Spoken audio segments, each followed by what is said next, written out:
এই মুহূর্তে উত্তরবঙ্গে অমিত শাহ, শুভেন্দু অধিকারী, সুকান্ত মজুমদার তাঁরাও রয়েছেন।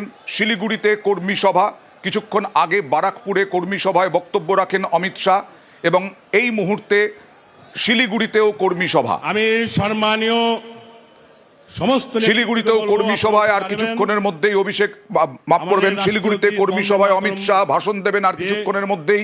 শিলিগুড়িতে কর্মী সভায় সুকান্ত মজুমদার কিছুক্ষণ আগে বক্তব্য রাখছিলেন এবং তারপর শুভেন্দু অধিকারীও বক্তব্য রাখবেন। শুভেন্দু অধিকারীও তোপ দেখেছেন কিছুক্ষণ আগে রাজ্য সরকারকে, অমিত শাহও তোপ দেখেছেন শিলিগুড়িতে কর্মী সভায় অমিত শাহ।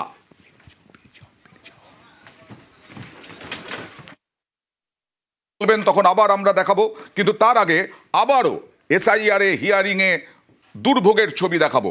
দেখুন দত্তপুকুরে বিক্ষোভ মিছিল, হয়রানির প্রতিবাদে এসআইআর এ হিয়ারিং হয়রানির অভিযোগে বিক্ষোভ।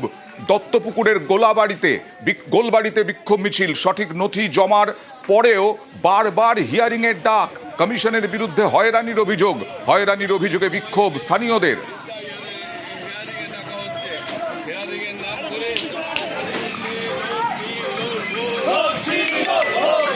হ্যাঁ।